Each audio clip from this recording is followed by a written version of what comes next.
મારું નામ વિવેક ત્રિવેદી છે। હું છેલ્લા 20 વર્ષથી મારો જન્મ જ અહીંયા થયો છે। હું ઋષિ વાટિકા સ્ટેજ નંબર 1 માં રહું છું।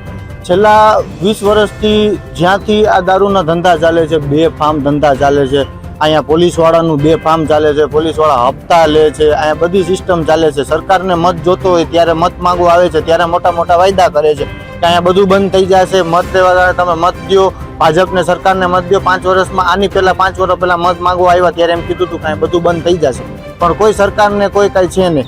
અહીંયા પોલીસવાળા ખુદ આવે છે, 3 દી હપ્તા લેવા આવે છે, ગાડી લઈને અહીંયા આવે છે, હપ્તા લે છે અને અહીંયા બહાર ઊભા રહીને પછી એમ કહે છે કે તમે એક કામ કરો, એક અહીંયા આમ પબ્લિકને રોકીને એમ કે તમે પીધો, પણ જે વેચે છે એને જ પકડો ને। કેમ કે જો અમને અહીંયા આમ પબ્લિકને અમને ખબર છે કે અહીંયા દેશી દારૂ વેચાય છે, તો પોલીસવાળાને તો ખબર જ હશે। તો પોલીસવાળાની આંખે બે વસ્તુ હોય કે પોલીસવાળાની આંખે પાટા બાંધેલા છે, પોલીસના ખીચામાં પૈસા જાય છે, એના કારણે આનો કોઈ નિરાકરણ આવતું નથી।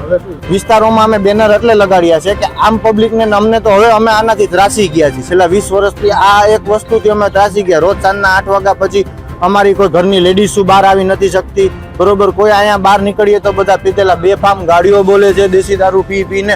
અને અમે સરકારશ્રીને માંગ એટલી કરીએ છીએ, હર્ષ સંઘવી સાહેબને અને ભૂપેન્દ્ર સાહેબને, રાજકોટના કમિશનર શ્રી સાહેબને, કે એ લોકો જે મોટા મોટા વાયદા કર્યા હતા તો તે હવે એ વાયદા પૂરા કરવાનો ટાઈમ આવ્યો છે। જો અત્યારે તમે વાયદા નહીં કરો તો 5 વર્ષ પછી હજી તમને ખબર જ છે કે આ દેશી દારૂનો અડ્ડા ક્યાં સુધી ચાલે છે, બધું ખબર છે, તો શું કામ નથી કરતા?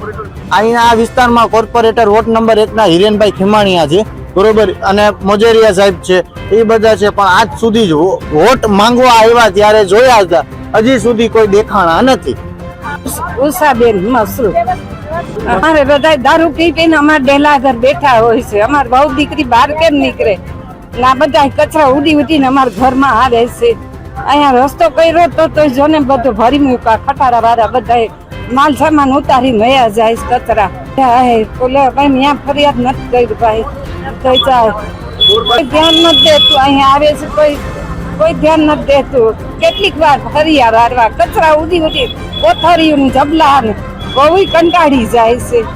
આ બામાં લેવા આવતું હોય, છોકરાઓનું બાળકો આવતા હોય, બાલ મંદિર હાલતું હોય, પણ અહીંયાથી સબ સાફ સફાઈ કરે, દારૂડિયા ન બેસે।